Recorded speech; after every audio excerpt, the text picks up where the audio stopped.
자세한 코로나 상황 신상엽 감염내과 전문의와 함께 자세히 짚어보도록 하겠습니다. 안녕하십니까? 네, 안녕하세요. 네, 먼저 새해 복 많이 받으시고요. 네, 새해 복 많이 받으십시오. 자, 새해는 이제 코로나19가 좀 종식으로 가고 있다라는 소식을 전해드리고 싶은데 일단은 확진자는 조금 주춤한 모습을 보이고 있는데 지금 위중증 환자가 계속해서 증가하는 모습을 보이고 있습니다. 현재 우리나라의 코로나 상황 어떤 기로에 서 있는 겁니까?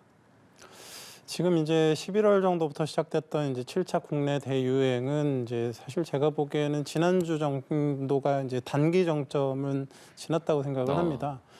이제 11월 초에 이제 7차 유행에 이제 어찌 보면 동력을 받기 시작한 거는 6차 유행에 확진자들이 이제 자연 면역이 감소하면서 BA.5를 기존에 있던 변이를 갖고 이제 그 유행이 시작을 했고요. 근데 12월에 약간 주춤하는 듯하다 다시 증가하게 된 거는 이제 BN.1 같은 이제 외부에서 이제 그런 새로운 변이가 유입이 되면서 네. 감염 대상자가 늘어나고 기존 면역을 회피하면서 재감염이 늘어나면서 또 2차 동력을 받았거든요.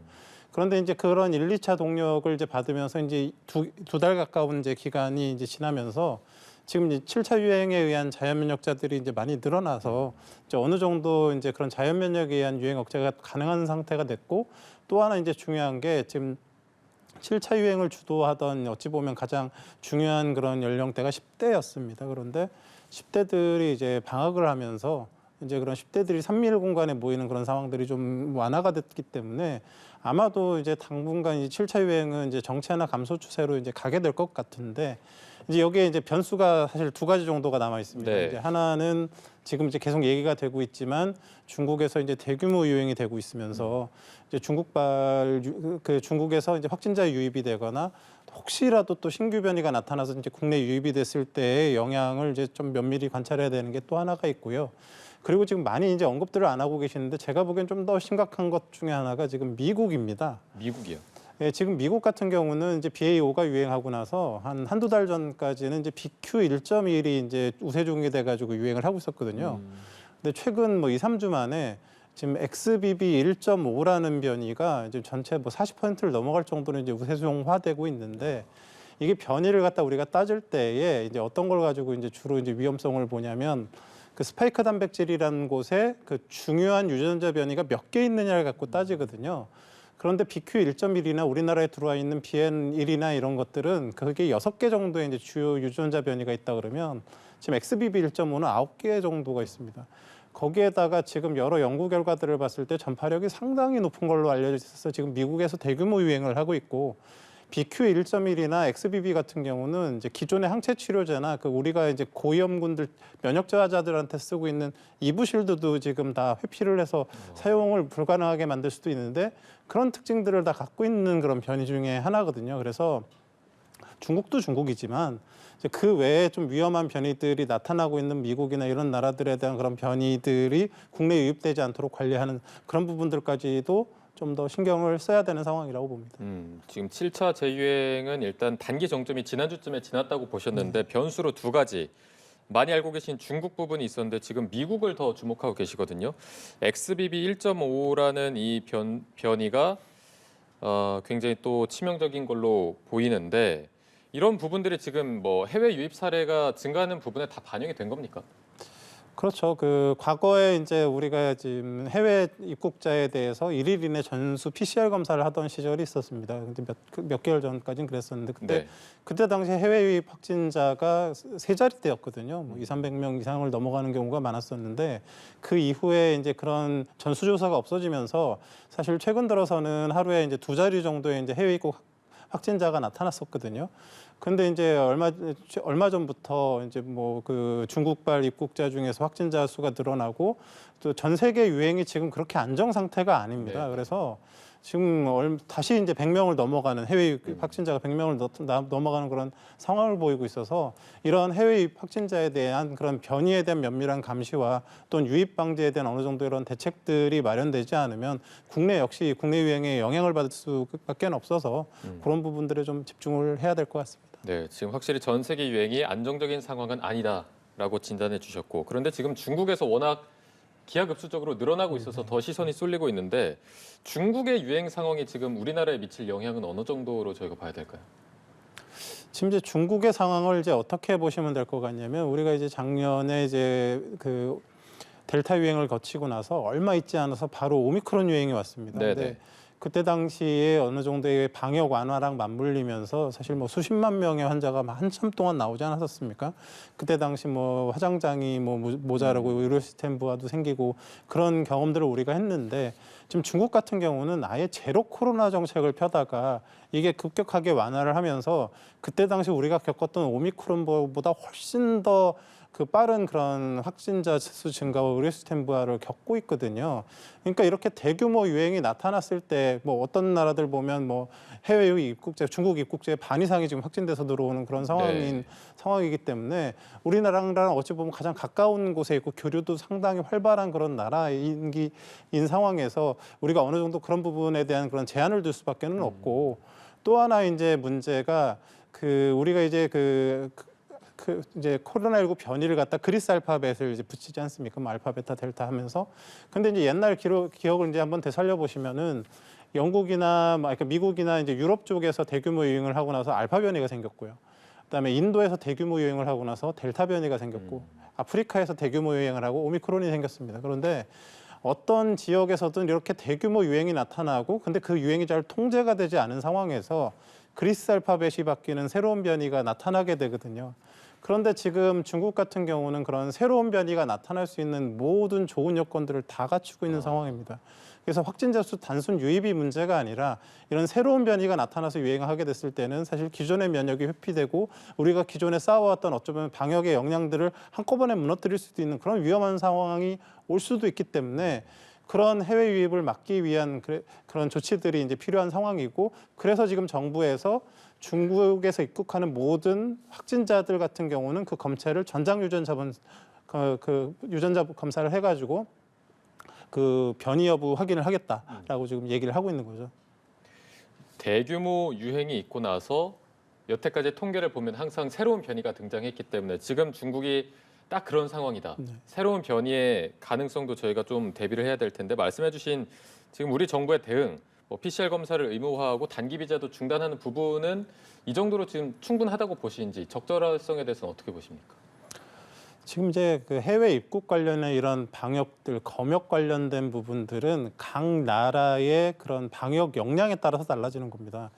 지금 단기 비자 제한을 발급하고 관광객들이 들어오기 어렵게 되면 사실 경제적인 영향이 없지는 않겠습니까? 그래서 경제적인 영향들을 우리가 감내할 수 있어야 되고 그다음에 뭐 거기서 현지에서 음성 확인서나 뭐 이런 걸 한다 그러지만 사실 그거는 뭐 위조 가능성이나 사실 믿을 수 없는 부분들이 있기 때문에 국내 들어오는 모든 그 입국자에 대해서 일일 이내 지금 PCR 검사를 하도록 이제 하고 있지 않습니까? 근데 그것도 PCR 역량이 되어야 할 수 있는 겁니다. 그리고 그런 대기할 수 있는 시설들을 마련할 수 있어야 할 수 있는 건데 그런 역량을 갖고 있는 나라가 그렇게 많지가 않습니다. 생각보다.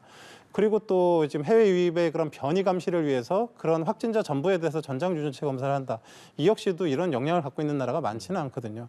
그러니까 우리나라는 우리나라가 할 수 있는 상황에서 어찌 보면 제가 보기엔 중국발 그런 유행 유입에 대해서는 지금 최선을 다하는 그런 상황이고요. 어느 정도의 그런 그 불편함이나 손해를 감수하고서라도 그만큼 이게 들어왔을 때 문제가 생길 수 있다는 걸 인지하고 있다는 판단이고요. 또 그런 역량이 되지 못하는 나라들은 그냥 음성 확인서만 받거나 뭐 이런 그 나름의 대응을 할 수밖에 없는 상황인 거죠.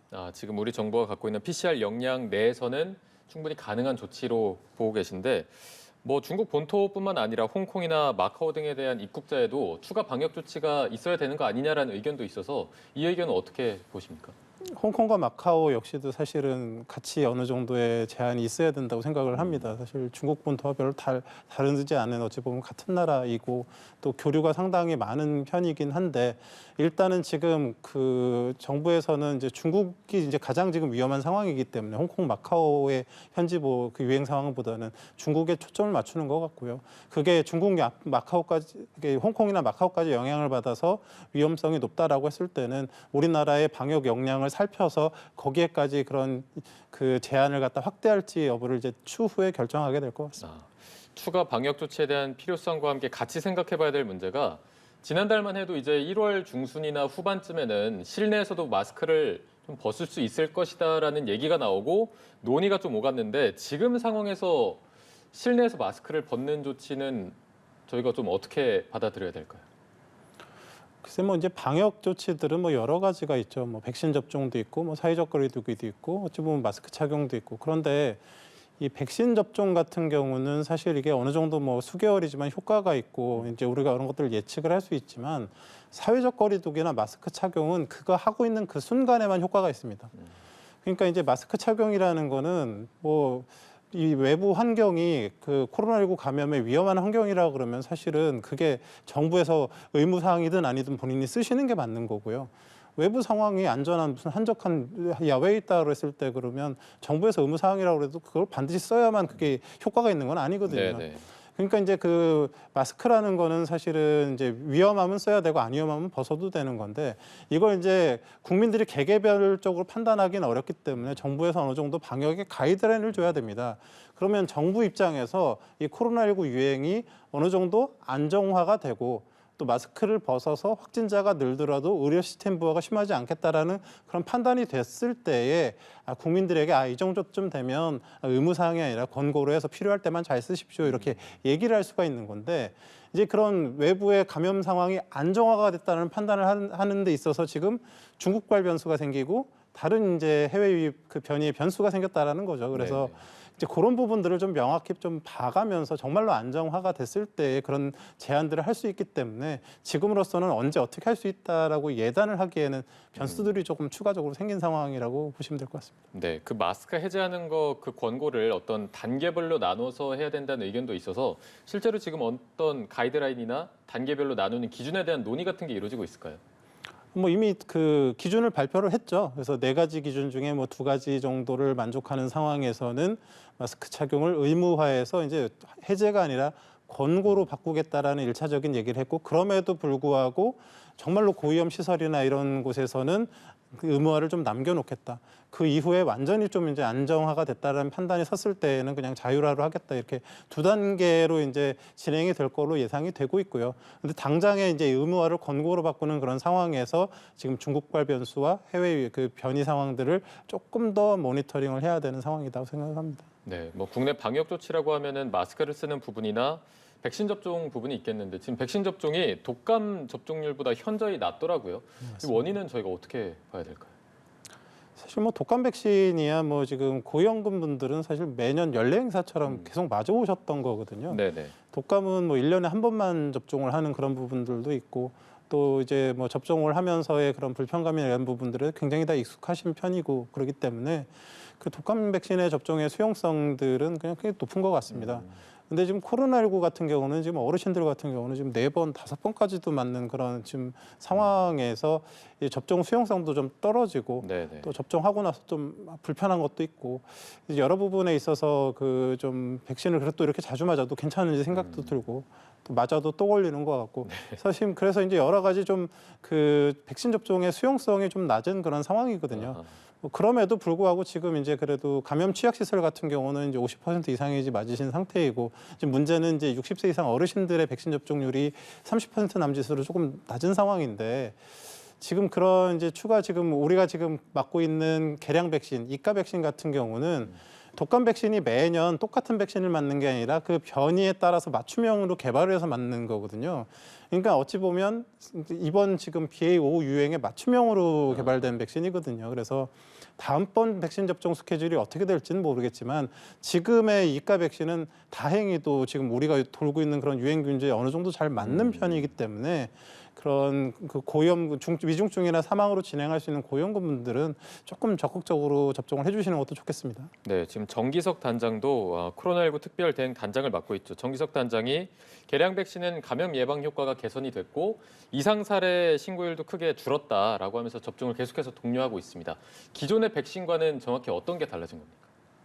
뭐 기존의 백신은 이제 그 우한 오리지널 바이러스 1가 백신이었죠. 그러니까 지금에 돌고 있는 BA.5나 뭐 다른 변이들에 대해서 사실 감염 예방 효과가 충분히 나타날 수가 없는 상황이었습니다. 그런데 2가로 개량을 하면서 그래도 지금 돌고 있는 그런 그 코로나19 변이균주들에 대해서 감염 예방 효과도 어느 정도는 있고 위중증 예방 효과는 좀 굉장히 크게 나타나는 그런 백신이기 때문에 결국은 이 백신의 효과가 위중증 감소에 있기 때문에 위중증으로 진행할 수 있는 고위험군들이 1차적으로 꼭 필요한 백신이 되는 거죠.